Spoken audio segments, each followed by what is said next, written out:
Lecture du livre Patriarches et prophètes d'Ellen White. Chapitre 29. Satan et la loi de Dieu. La première attaque de Satan contre la loi divine eut lieu parmi les innocents habitants du ciel et rallia un grand nombre d'anges. Mais cette victoire apparente se transforma bientôt en une défaite qui entraîna leur séparation d'avec Dieu et leur expulsion de la demeure céleste. Lorsque la chute fut transportée sur notre planète, Lucifer remporta de nouveau un certain avantage. L'homme pécha, devint captif du grand rebelle et lui livra honteusement son royaume. Désormais, la voie semblait largement ouverte devant Satan pour établir ici-bas un gouvernement indépendant, constituant un défi lancé à l'autorité de Dieu et de son Fils. C'est alors que parut le plan du salut, permettant à l'homme de retrouver la faveur de Dieu et d'obéir à sa loi, plan qui laissait entrevoir le rachat final de l'humanité et de son domaine terrestre tombé sous la puissance du malin. Battu pour la seconde fois, Satan conçut l'espoir de transformer sa défaite en victoire. Il sema la révolte au sein de l'humanité déchue, en accusant Dieu d'injustice pour avoir permis à l'homme de violer ses commandements. « Pourquoi ?» demanda le rusé tentateur. « Dieu qui connaissait l'avenir a-t-il soumis l'homme à une épreuve? Pourquoi l'a-t-il exposé au péché, à l'infortune et à la mort ?» Et les enfants d'Adam, oubliant la restauration miséricordieuse qui leur était offerte et perdant de vue le sacrifice incommensurable que leur désobéissance allait coûter au roi du ciel, prêtèrent l'oreille au séducteur et se mirent à murmurer contre le seul être qui put les sauver de son pouvoir destructeur. Ils se comptent aujourd'hui par milliers, ceux qui font écho à cette plainte déloyale. Ils ne voient pas que si Dieu les privait du droit de choisir entre le bien et le mal, il leur ôterait tout ce qui constitue la noblesse de l'homme et les réduirait, privés de volonté et dépouillés de tout libre arbitre, à l'état de simples automates. Ils ne se rendent pas compte que leur obéissance, comme celle des habitants des autres mondes, doit être mise à l'épreuve, d'autant plus que l'homme ne sera jamais obligé de céder au mal, ni placé dans une tentation irrésistible. En se multipliant sur la terre, les hommes passèrent presque tous du côté du révolté. Une fois de plus, celui-ci crut tenir la victoire, mais le déluge envoyé par le Tout-Puissant enraya les progrès de l'iniquité et purifia la terre de ses souillures. « Lorsque tes jugements s'exercent sur la terre, dit le prophète Ésaïe, les habitants du monde apprennent la justice. Si l'on fait grâce aux méchants, il ne comprend pas les leçons de la justice. Il fera le mal dans le pays de la droiture. Il en fut ainsi après le déluge. À l'abri des jugements de Dieu, les hommes se rebellèrent de nouveau contre lui, rejetant son alliance et ses lois. À ce moment-là, l'Éternel fit alliance avec Abraham et se choisit un peuple dont il fit le dépositaire de sa loi. Pour faire échouer ce projet, Satan prépara immédiatement ses pièges en vue de pousser les enfants de Jacob à se marier avec les païens et à se prosterner devant leurs idoles. Mais Joseph resta fidèle à son Dieu et fut un témoin courageux de la vraie foi. Rien ne put éteindre en lui cette lumière. Satan eut beau exploiter l'envie de ses frères et le faire vendre comme esclave dans un pays idolâtre, Dieu fit servir cet événement à la propagation de son nom au pays d'Égypte. La crainte de Dieu et les connaissances qu'il acquiert dans la maison de Potiphar, puis dans sa prison, préparent Joseph à devenir premier ministre au pays des pharaons. Il entre dans le palais de ses rois, et son ascendant se fait bientôt sentir à travers l'Égypte, alors que la connaissance de Dieu se répand dans toutes les directions. Descendus dans ce pays, les fils de Jacob y deviennent riches et prospèrent, et ceux d'entre eux qui restent fidèles au Seigneur y exercent une profonde influence. Voyant que la nouvelle religion est reçue avec faveur, les prêtres idolâtres commencent à s'alarmer. Poussés par Satan à la révolte contre le Dieu du ciel, ils s'efforcent d'inspirer cette haine à l'héritier du trône. Pendant les 40 ans que dura l'exil de Moïse au pays de Madian, l'idolâtrie semble triompher chez ses frères. D'année en année, chez ceux-ci, la foi s'amoindrissait. Fiers de leur puissance, le Pharaon et le peuple se moquaient du Dieu d'Israël. Cet esprit d'hostilité arrogante atteignit son apogée sous le monarque régnant au moment où Moïse vint lui réclamer l'affranchissement de son peuple.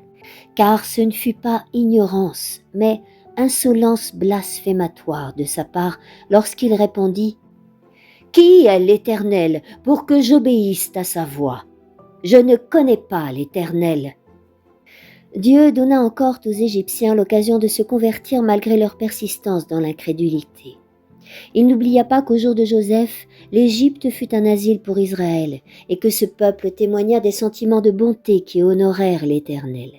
Aussi, dans sa compassion et sa longanimité, il espaça ses jugements de manière à leur donner le temps de rentrer en eux-mêmes. Frappés par les objets mêmes qu'ils avaient adorés, ils pouvaient se convaincre de la puissance de Dieu, et tous ceux qui se soumirent à lui échappèrent au châtiment, résultat auquel contribuèrent l'opiniâtreté et le fanatisme du Pharaon. À cause de la tendance des descendants de Jacob à s'allier avec les païens et de pactiser avec l'idolâtrie, Dieu permit leur émigration en Égypte où l'influence de Joseph et les circonstances devaient faire en sorte qu'ils soient séparés du reste du monde. Le grossier fétichisme des Égyptiens et leur cruauté à l'égard des Hébreux durant la dernière partie de leur séjour chez eux auraient dû inspirer à ces derniers l'horreur de l'idolâtrie et les pousser à s'attacher au Dieu de leur père. Mais Satan tira habilement parti des événements pour influencer les Israélites et les entraîner à suivre les pratiques de leurs maîtres païens. En outre, comme il ne leur fut pas permis durant leur esclavage d'offrir des sacrifices en raison de la vénération superstitieuse dont les Égyptiens entouraient les animaux, leur esprit ne fut plus attristé par ces cérémonies vers le céleste sacrificateur. Quand arriva le temps de la délivrance, Satan se prépara à maintenir dans l'ignorance et la superstition le peuple d'Israël qui comptait alors plus de 2 millions d'âmes. Ce peuple que Dieu avait promis de bénir, de multiplier et de rendre puissant sur la terre. Ce peuple par lequel il pensait révéler la connaissance de sa volonté et dont il allait faire le gardien de sa loi. Satan s'efforçait de le retenir dans les chaînes de l'esclavage, au point d'effacer de sa mémoire jusqu'au souvenir de son Dieu. Pour cela, il s'attacha d'abord à neutraliser, en les contrefaisant devant le Pharaon, l'effet des miracles de Moïse. Mais il ne réussit qu'à provoquer de plus éclatantes manifestations de la puissance et de la gloire divine, et qu'à rendre plus évidente l'existence et la souveraineté du Dieu vivant et vrai. Ce fut même en frappant de ses jugements les dieux de l'Égypte que l'Éternel délivra Israël. Il fit avancer son peuple au milieu des cris d'allégresse, et ses élus au milieu des chants de triomphe, à condition qu'ils gardent ses commandements et pratiquent ses lois. En arrachant les Hébreux à un état de servitude pour les amener dans un bon pays qu'il leur avait préparé, Dieu voulait les attirer tout près de lui et les entourer de ses bras paternels. En retour de tant de bonté et de miséricorde, il allait leur demander de n'avoir point d'autre Dieu que lui, le Dieu vivant, et d'exalter son glorieux nom sur toute la terre. Pour cela, il les amena au Sinaï, où, de sa propre voix, il leur fit entendre ses commandements. Mais Satan et ses anges étaient sur les lieux et se préparaient, au moment même où Dieu proclamait sa loi, à faire tomber Israël dans le péché. Ce peuple que l'Éternel s'est choisi, l'ennemi se propose de le lui arracher à la face du ciel et de l'entraîner dans l'idolâtrie, sachant bien que l'homme ne peut s'élever moralement aussi longtemps qu'il adore des êtres qui lui sont inférieurs ou des objets qu'il a fabriqués de ses propres mains. Satan sait qu'il aura gagné la partie s'il parvient à aveugler l'homme au point de lui faire oublier la puissance, la majesté et la gloire du Dieu infini, en lui substituant une image taillée ou même un quadrupède ou un reptile, et s'il réussit à lui faire perdre de vue qu'il est d'origine divine et créé à l'image de Dieu, pour le courber devant des objets révoltants ou ridicules. L'homme sombre alors dans l'immoralité et s'abandonne aux plus viles passions. Le séducteur poursuivra donc au pied même du Sinaï l'œuvre qu'il a commencée dans le ciel. Durant les 40 jours que Moïse passe avec Dieu sur la montagne, il travaille activement à semer le doute, la révolte et l'apostasie parmi le peuple. Au moment même où le Seigneur écrit sa loi pour la confier à Israël, celui-ci abandonne son Créateur et réclame des dieux d'or. Et quand Moïse sort de l'auguste et terrifiante présence, apportant avec lui les divins préceptes que le peuple s'est engagé à observer, il se trouve foulant aux pieds ces mêmes statues et se prosternant avec insolence devant une image de métal. En poussant les enfants d'Israël à ce comble d'impiété, Satan croit avoir atteint son but. Maintenant qu'ils se sont vautrés dans le blasphème et la dégradation, pense-t-il, maintenant qu'ils ont perdu tout sentiment des nombreux bienfaits de Dieu, comme aussi tout souvenir de leurs vœux d'obéissance réitérés et solennels, l'Éternel va les rejeter et les livrer à la destruction. Ainsi sera consommée l'extinction de la postérité d'Abraham, qui devait conserver la connaissance du Dieu vivant, et d'où devait sortir la vraie postérité, le vainqueur de Lucifer. Dans cet espoir d'anéantir le plan de Dieu, le grand rebelle devait encore être déçu. Si prévaricateurs qu'ils étaient, les Hébreux ne furent pas anéantis. Ceux d'entre eux qui se rangèrent du côté de Satan furent retranchés. Le reste du peuple, humilié et contrit, fut reçu en grâce. Tout l'univers, témoin des scènes du Sinaï, put constater par leurs résultats la différence entre le règne de Dieu et celui de Satan.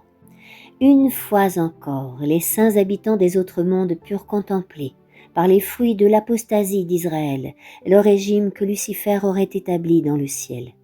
En poussant les hommes à violer le second commandement, Satan cherchait à ravaler leur conception de l'être suprême. En annulant le quatrième, il voulut les amener à oublier l'Éternel. En effet, selon ce commandement, les droits de Dieu à être obéis et à être seul adoré ont pour base le fait qu'il est le créateur de tous les êtres. La Bible est formelle sur ce point. On lit dans le prophète Jérémie « L'Éternel est le vrai Dieu, il est le Dieu vivant, le roi éternel. Ils disparaîtront de dessus la terre et de dessous les cieux, ces dieux qui n'ont fait ni les cieux ni la terre. C'est l'Éternel qui a créé la terre par sa puissance, affermi le monde par sa sagesse, étendu les cieux par son intelligence. Tout orfèvre aura honte de son idole, car les statues de fonte ne sont que mensonges.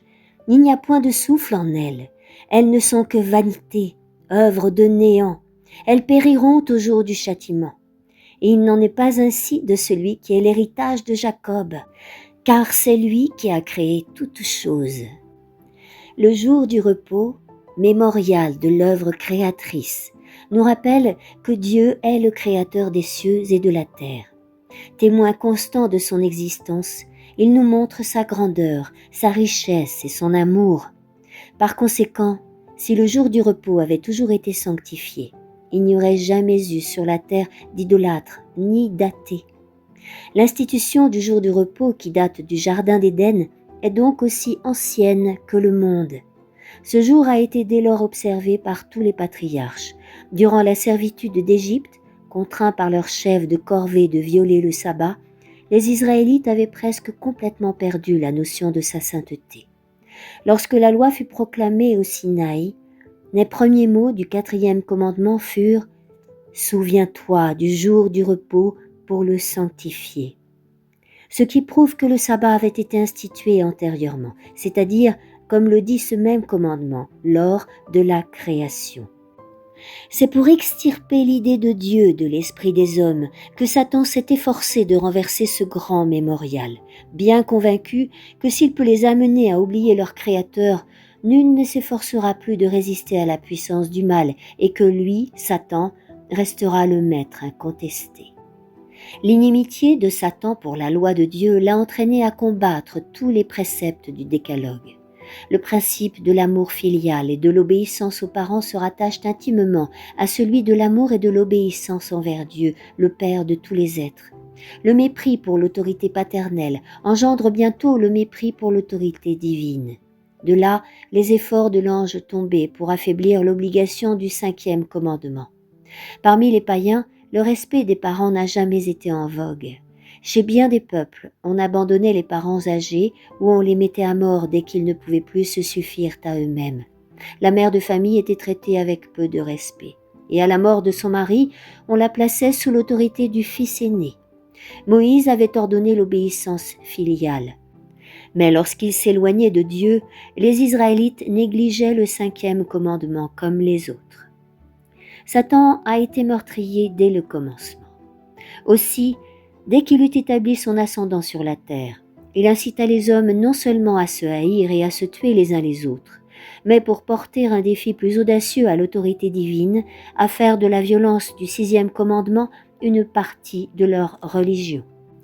Grâce à une conception pervertie des attributs de la divinité, les nations païennes en étaient venues, pour apaiser leur Dieu, à croire à la nécessité des sacrifices humains. D'horribles cruautés étaient alors commises sous diverses formes d'idolâtrie, notamment la coutume de faire passer les enfants par le feu en présence des idoles. Quand un enfant sortait sain et sauf de l'épreuve, on en concluait qu'il était agréé des dieux. Dès lors, on le tenait en grande estime, au point que ses crimes, si graves qu'ils fussent, n'étaient jamais punis. Mais si, en passant par le feu, il recevait quelque brûlure, son sort était scellé, et le courroux des dieux ne pouvait être apaisé qu'en sacrifiant sur un autel la vie de cet infortuné. Aux pires époques de leurs apostasies, les Israélites allèrent jusqu'à pratiquer ces abominations. Le 7e commandement fut aussi très tôt violé au nom de la religion. Des rites, d'une immoralité éhontée, étaient incorporés aux cultes idolâtres. Les dieux mêmes se présentaient comme des êtres impurs, et leur adoration encourageait à se livrer sans retenue aux passions les plus viles. Les vices contre nature étaient à l'ordre du jour et les fêtes religieuses caractérisées par un dérèglement public et universel. La polygamie entra de bonne heure dans les mœurs.